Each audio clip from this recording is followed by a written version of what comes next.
Hi guys, welcome to The Quiet Knowing, a space for intuitive reflection, karmic insight and inner truth. So, second reading of the day, let's see what other energies are in the air today. I just uploaded one that's got someone that moved on is watching, and that's a whole dynamic that's being balanced out, which is pretty good. So let's see what else is floating around.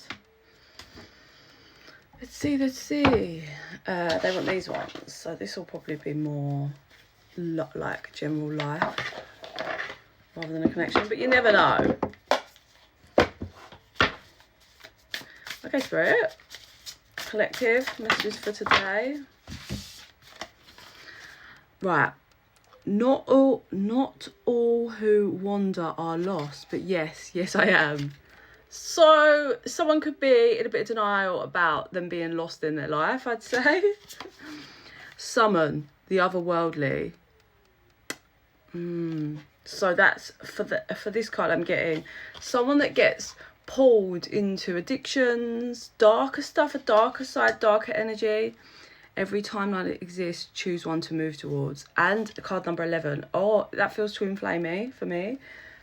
Someone might be in the driver's seat to choose between two different lives. One of them is like to do with their addictions.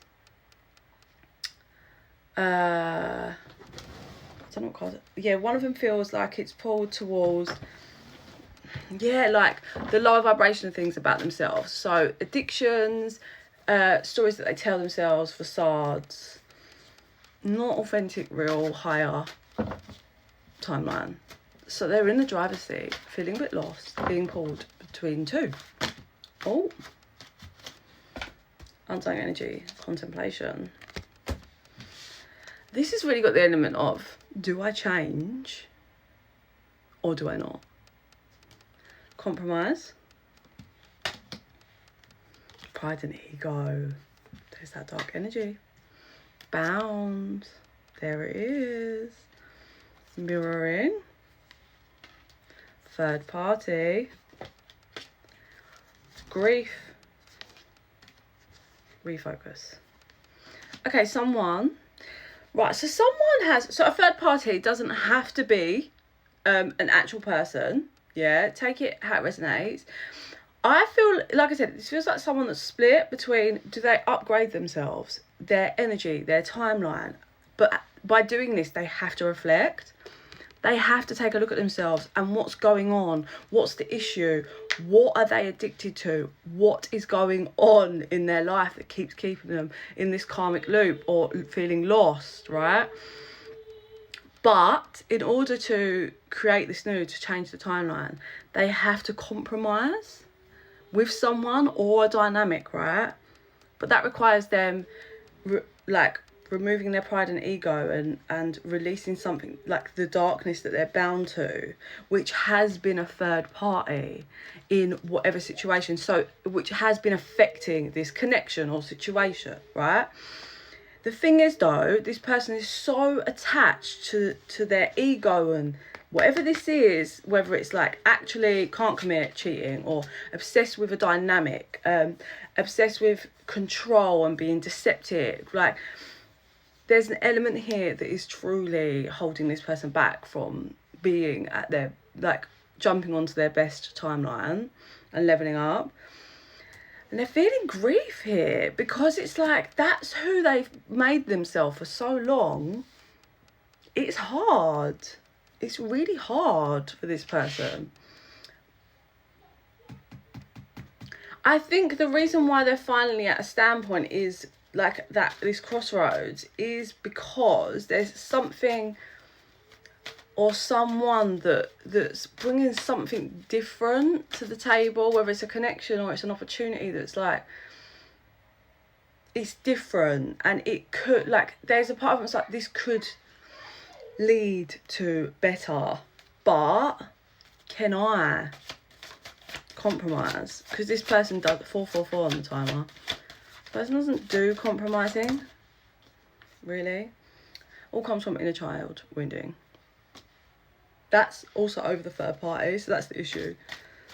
trauma and something from childhood has created this toxic mindset, this dynamic regret, that has them stuck in a loop of karma, regret not transforming. Okay, what's this? Cycles, fear. Okay, so this person might have been stagnant for some time at this crossroads. So the thing is, what's keeping them really, really, really stuck is, I think they have moments where they're like, fuck it, I'm just going to carry on how I've been living in whatever way that shows, right? But then what comes over him is like, oh my God, but what if I regret for the rest of my life not changing and have to, like, there's this whole fear. There's a fear around both, but the reason why this person is so stagnant is because the fear of, like, if I don't and I have to witness it, like an example, it doesn't have to be a connection, but what if I don't change and I have to witness this person go and create and get married and have a family and create with someone else? The pain that causes me is unbearable. And can I live with that regret of, had I just done the work and changed, and we could have had that? So that's what's kept them stagnant for so much time, because the way they've been living, their addictions, this toxicity or whatever it is that pulls them, that they're bound to, their pride and ego and all of that, like that's what they've used to numb, that's what they've used, fine, right? But obviously that's, like, in reality, if this person changes to go, they're not going to regret. There's a part of them that's like, but what if I regret and then don't, like, I'm like, oh, I'm missing that, like, freedom and that side of me, and like like, if I continuously, like, I'm a serial cheater and obsessed with sex, and it's darkness around, like, the sexual control thing, right? So if I'm going to commit to this person, what if I then end up, like, sabotaging it and regret? Because this person is at a crossroads, so it is like, whatever way they choose, they have to stick to it, really. Like, they could not, like, if they choose to transform, but then they lose the access to, if it is a relationship, they lose complete access to it. They know that, they're on the understanding of that. So it's like, but this is how dark energies work. This is how pride and ego being bound by trauma works. Because the reality being, if you step to the higher timeline, the higher vibration, and work on yourself, yeah, all that's required is for you to just be honest and vulnerable with yourself and everyone else. Yeah, that's it. Because I'm not saying, like, if you dumped into a relationship and then you just start cheating again, it's like, oh, if I'm honest about it, no. But there's a difference in taking the step, isn't there? Like, again, if this is a relationship, taking a step and being like, right, I'm going to just lay it all on the table. This is how I've been with everyone in the past and with you in the past. Obviously, we've reached a position where it's different. I can see now, I'm starting to see, but I'm struggling. It's how I'm wired up. Also, I've got trauma, maybe discussing the trauma with them or a therapist, like, there's issues, and saying, I want to move into healing, into the right direction, but this is not happening overnight. I don't want to jump in and then hurt. That is at the biggest step ever. Like, and then you're not promising anything, but you're trying and you're working and you're being honest. Because then, you know, if you fall back, that person, you can know, I tried.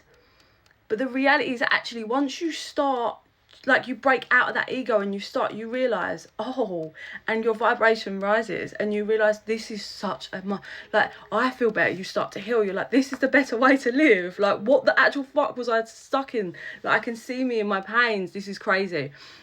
And then slowly that transitions and you're working with whatever the situation is or the other person, and then you're like, oh my God, okay, fine, I get it. I would never go back. And all it was about dropping this, removing away from this, and working through this inner child. That's literally it.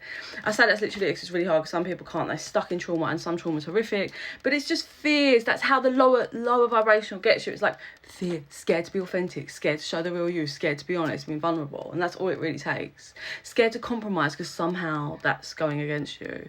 You know, a lot of people think by apologising and being honest, that makes you wrong. Sometimes it doesn't. Sometimes just all it's required is to apologise and kind of try and understand people.